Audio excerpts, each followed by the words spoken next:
Hola compas, ¿qué tal? ¿Cómo estamos? Hoy tenemos a una invitada muy especial, escritora, poeta, periodista. De hecho, ya ha estado en el canal en vídeos anteriores. ¿Qué tal, Azara? ¿Cómo estamos? Muy bien, Rubén, ¿cómo estás tú? Pues nada, a ver, te contacto porque últimamente se ha hecho viral unas declaraciones de un jugador que se llama Mbappé y bueno, pongo vídeo para que la gente lo entienda.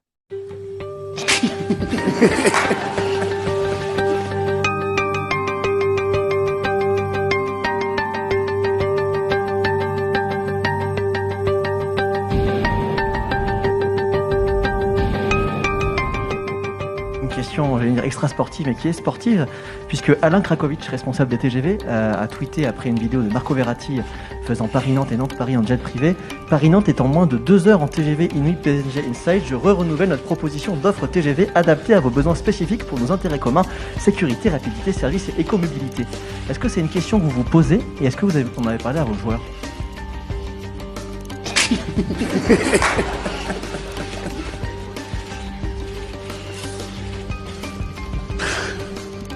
Excusez-moi. Pour être très honnête avec vous, ce matin, on a parlé avec la société qui organise nos déplacements. On est en train de voir si on peut pas se déplacer en char à voile. Bueno, Azara, ¿qué opinas de las declaraciones de Mbappé y del entrenador? Bueno, lo primero me parece una falta de respeto total, ¿no? Primero para el público y luego para el periodista ese en concreto y para la profesión del periodismo, porque estamos hablando de una pregunta coherente, ¿no? ¿Por qué no coges el tren de alta velocidad, el TGV francés? Y bueno, pues la respuesta ha sido completamente mal educada y sobre todo pues echarse a reír ridiculizando una pregunta que además es muy pertinente. Recordemos que estamos pues en plena emergencia climática en todos sitios, pero que encima Francia pues acaba de vivir un verano infernal con uno de los peores, de las peores temporadas de incendio de su historia, ¿no? O sea, esa risa, ¿no? Y esa contestación es un insulto a toda la ciudadanía que, pues, que estamos en peligro en medio de esta crisis climática. Por otra parte, creo que es importante plantearlo no solo como una reacción individual de estas dos personas, sino como un síntoma del sistema en el que vivimos, ¿no? Un síntoma de un sistema que permite que haya personas que ganen una millonada, que ganen cantidades estratosféricas de dinero, que en muchos casos no pagan impuestos o pagan muchísimo menos que el ciudadano común, ¿no? Que es lo que pagas tú o lo que pago yo. Entonces, ese tipo de personas tienen una sensación de impunidad y de vivir por encima del bien y del mal, de endiosamiento, que hace posible este tipo de reacciones. No son solo ellos dos, son influencers, otros famosos celebrities, llámalos como quieras, que también utilizan estos jets privados y bueno, y que en general tienen un tipo de vida completamente insostenible para la emergencia climática, medioambiental, crisis de biodiversidad, etcétera, que estamos viviendo ahora, ¿no? Eso es muy, muy peligroso. Decía el premio Nobel Paul Krugman, que es premio Nobel de Economía, una persona que no se puede tachar ni de revolucionario, ni de comunista, ni de nada, pero él decía que es muy peligroso que existan los ricos, los ultra ricos sobre todo, porque ejercen una influencia sobre la política muy importante y ejercen esa influencia sobre la política desde una desconexión total de cómo funciona la vida, digamos, abajo, ¿no? Abajo de sus grandes cúpulas y grandes esferas. Y creo que en este sentido, pues estas risas, estas declaraciones de Mbappé y el entrenador, pues reflejan un poco eso, ¿no? La gran influencia que pueden ejercer también. Pues gente, pues millonarios como ellos que están completamente desconectados de la vida de los ciudadanos y de los problemas medioambientales que afrontamos todos. Yo cuando escuché, cuando vi el vídeo, dije, ¿cómo de alejada está esta gente de la realidad? O sea, están como en su burbuja, ¿no? ¿Sabes? Que la pregunta le llega a sonar, ¿sabes qué? Se ríen en la cara del periodista porque les parece que está fuera de, claro, de esa burbuja a la que ellos pertenecen, ¿no? Y teniendo en cuenta lo que contamina pues un jet privado, ¿no? Que no sé las cantidades exactas, pero sé que contamina una Ujú. barbaridad, ¿no? Después se nos exige a nosotros, a las que estamos abajo, pues que seamos responsables, ¿no? Y después se les permite a ellos que puedan viajar en jet privado. Y lo que sí es positivo, creo yo, de todo esto, no sé si estás de acuerdo conmigo, es que esta polémica que se ha viralizado ha dado o ha abierto un poco la puerta a decir, oye, quizás hay que empezar por prohibir los jets privados, ¿no? Sí, de hecho, bueno, se ha hecho viral, como tú dices, Rubén, y aparte, pues las autoridades francesas, algunas se han quejado, ¿no? de esta reacción. Ha habido varios ministros, la alcaldesa de París también hizo unas declaraciones en Twitter, nadie de manera muy agresiva ni pidiendo la prohibición de los jets privados, pero sí como diciendo, pues esto, que era insultante, que estaba fuera de lugar. Y yo creo que cada vez hay más rabia colectiva porque precisamente estamos en una situación de ahorro energético donde se nos está pidiendo pues que no encendamos la luz en horas punta o que pongamos la lavadora a las 2 de la mañana, etcétera. Y claro, lo que consume un jet privado de esto es el equivalente al gasto de combustibles fósiles de un ciudadano durante 100 años, ¿no? O sea, se han hecho los cálculos dependiendo de cuántos vuelos en jet privados sean, pero es una barbaridad absoluta. Y claro que ha generado pues muchísima rabia y una contestación pues, por parte de la ciudadanía de a pie diciendo, bueno, es que esto es completamente injusto, ¿no? Y que estamos en una época de escasez en la que cada vez vamos a tener que reivindicar más, no solo, no necesariamente nuestro derecho a consumir más, sino o sea, el derecho a que otros que están derrochando muchísimo, pues consuman menos y que haya pues una mejor redistribución de la energía disponible y de la riqueza disponible. Además, todo esto en un contexto en el que Rusia ha cortado el grifo, ¿no? O sea, esto nos pone en un problema tremendo porque Europa es totalmente dependiente de los combustibles fósiles, ¿no? Y si no se ataja el problema de la energía, escribes en un artículo que pueden surgir monstruos, ¿no? Pueden surgir monstruos, yo creo que ya está pasando, ¿no? Estamos en una situación muy complicada. Rusia acaba de cerrar el Nord Stream 1.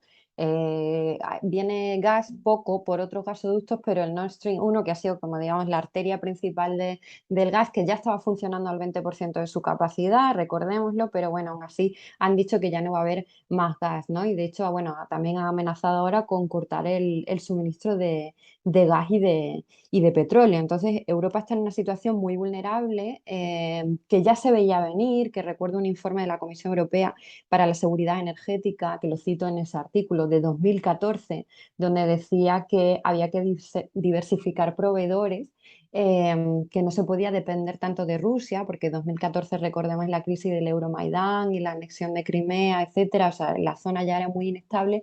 Europa lo ve venir y dice en ese informe que hay que diversificar proveedores energéticos y que hay que apostar por una economía baja en carbono. O sea que ya el problema del cambio climático no es nuevo, ¿no? Ya existía, llevamos muchas cumbres y muchos intentos fallidos o postureos fallidos de encontrar soluciones. Ahora, claro, viene Putin y dice, mira, voy a cortar el gas del Nord Stream 1, que después de ese informe para la seguridad energética se construyó el Nord Stream 2, o sea, se apostó incluso más por la dependencia del gas ruso y estamos en una situación en la que, bueno, pues que es que realmente está utilizando la energía como arma de guerra, ¿no? Y Europa está pues un poco entre la espada y la pared, ¿no? Creo que es una situación que se vio venir, que se debería haber evitado y sobre todo que los datos sobre el cambio climático y la crisis que tenemos ahora no son nuevos y no se ha apostado por una economía baja en carbono, ni por decrecimiento, ni por ninguna de las soluciones que están encima de la mesa. Y ahora, pues bueno, de aquellos polvos estos lodos. Sé que la respuesta es un poco obvia a la pregunta que te voy a hacer, pero ¿por qué crees tú, si se sabía ya que en el 2014 éramos muy dependientes de esos combustibles fósiles, por qué no se hizo nada? Porque luchar contra el cambio climático supone luchar contra la estructura de todo el sistema. O sea, supone cuestionar desde los cimientos hasta el tejado del capitalismo. Entonces hay muchos intereses en juego. Esto no es, siempre digo que no es un problema como, no sé, los derechos laborales, pues nos manifestamos y nos suben el salario mínimo, ¿no?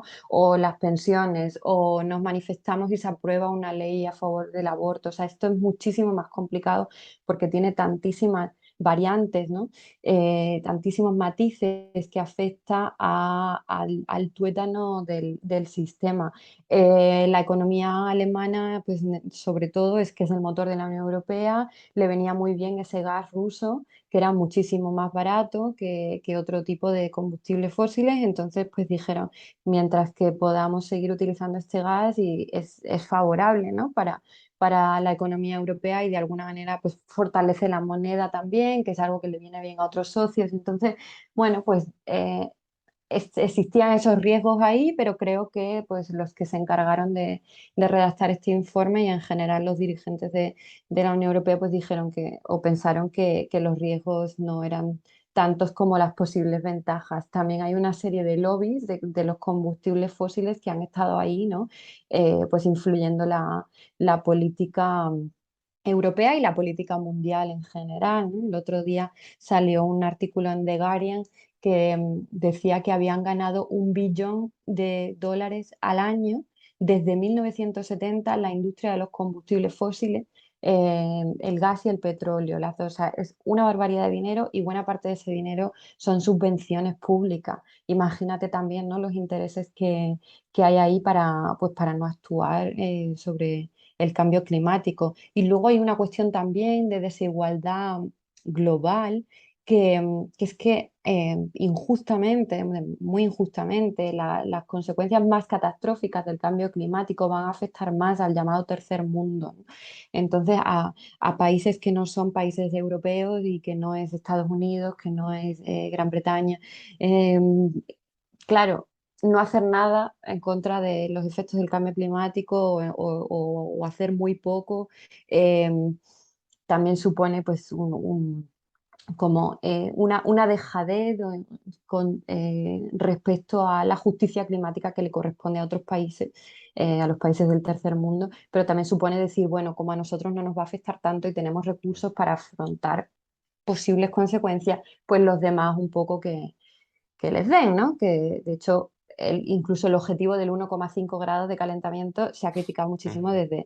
desde el sur global porque han dicho, bueno, pues es que nosotros ya nos ha subido la temperatura a 1,5, eso es una media para que una media que se ha interpretado como media aceptable desde el primer mundo, ¿no? No desde el sur global.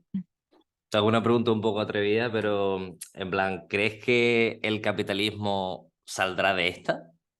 ¿O se le ha hecho un jaque mate? Yo es que lo llevo pensando bastante en estos días. Digo, quizá hace años se podía jugar un poco con la carta de Keynes, ¿no? De intentar salvarlo por la Mm, vía del reformismo.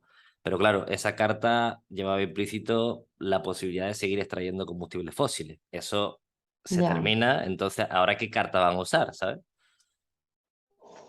Yo creo que no, o sea, que no hay un futuro, digamos, a largo plazo para el capitalismo. Creo que para el crecimiento económico en general, ¿no? Que muchas veces decimos capitalismo y hay gente que responde, ah, entonces el comunismo sí. No, el comunismo ha estado basado en el crecimiento económico también y en un modelo productivista e industrial y ahí tenemos los datos de la Unión Soviética, por ejemplo, ¿no? Que creo que es el quinto mayor contaminante del mundo.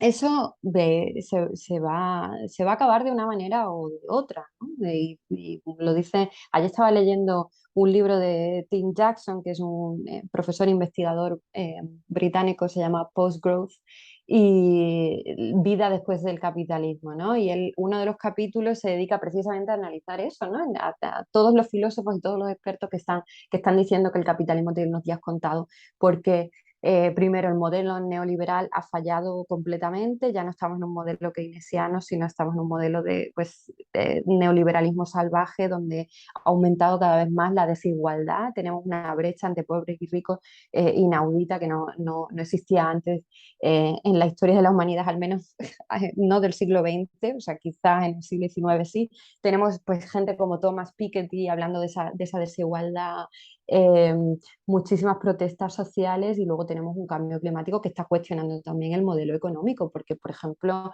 la inflación pues en parte es debida bueno, a la escasez de los combustibles fósiles, al cenit del petróleo, del gas y de otras materias primas, y luego también a que las catástrofes climáticas están destruyendo cosechas, eso eleva el precio de los alimentos. En Alemania los ríos ya no son navegables de la manera que lo eran porque no hay agua con la sequía y eso encarece el transporte. O sea, hay una serie de consecuencias económicas que no lo han sido hasta hace poco, no de manera tan tangible quizá, pero ahora ya sí que son inevitables, ¿no? O sea, no hay manera de negar eso, la evidencia está ahí. Entonces, es un sistema pues, que se está cayendo por su propio peso, y las medidas que se están intentando adoptar desde Europa, por ejemplo, para paliar las consecuencias de esta crisis que tenemos, son medidas de corte intervencionista. O sea, vamos a poner un tope al precio del gas, vamos a limitar, Gran Bretaña lo ha dicho hace poco, el precio de la factura energética a 2.500 libras al año. O sea, son medidas de corte intervencionista que hasta hace poco pues se habrían tachado de comunistas, pues, de eso, de fuera del sistema, y ahora resulta que dentro del sistema hay que aplicarlas porque parece ser que es la única solución, ¿no? Al menos temporal.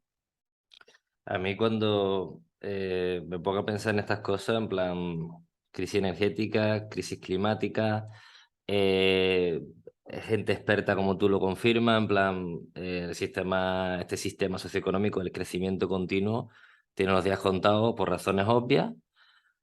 Mm. Y se habla mucho en los círculos, por ejemplo, yo que colaboro con Extinction Rebellion, se menciona mucho la palabra ecoansiedad, ¿no?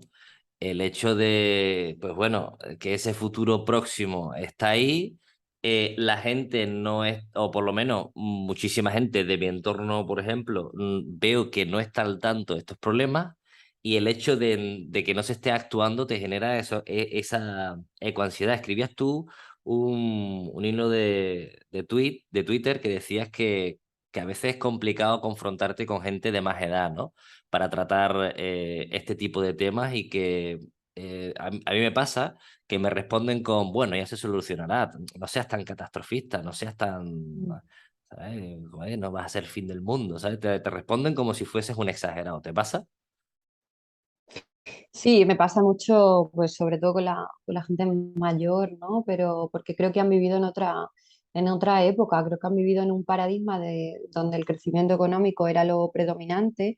En Estados Unidos y en Europa, sobre todo, pues el capitalismo supuso que mucha gente de clase baja llegara a la clase media, luego la creación de los estados del bienestar que se produjo sobre todo en Europa después de la Segunda Guerra Mundial, pues fue algo, pues fueron medidas realmente de redistribución de la riqueza, de hacer algo por el bien común con los impuestos de todos, ¿no? De lo que se beneficiaron esas generaciones mayores que muchas veces, no digo todo el mundo, pero muchas veces no quieren ver la crisis en la que estamos porque cómo van a cuestionar el mito del progreso si en muchos casos se han beneficiado de él, ¿no? Y han visto han contemplado el mundo en una trayectoria ascendente. En España recordemos también que esa es la generación de la transición, ¿no? Es la generación que te puede decir, pues es que nosotros hemos traído la democracia a este país, hemos luchado por muchísimos derechos, como ahora no vamos a creer en el progreso con todo lo que hemos ganado. Es como, bueno, pero es que no, ya no estamos ahí, ¿no? Porque,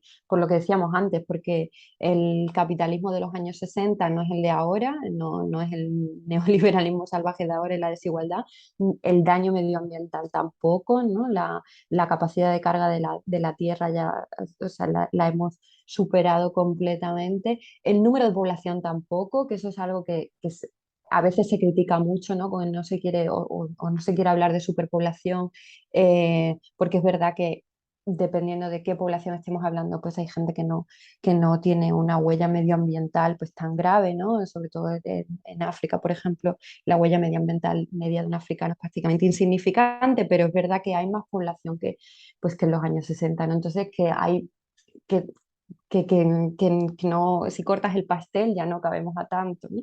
Entonces, eso es muy difícil a veces dialogar porque siguen teniendo con esta generación y cuando digo generación creo que es, o sea, porque la historia que vivimos es importante, ¿no? Ellos han vivido otra historia diferente de la nuestra, ¿no? De crisis financiera, 2008, pandemia, ahora crisis otra vez, guerra, etcétera.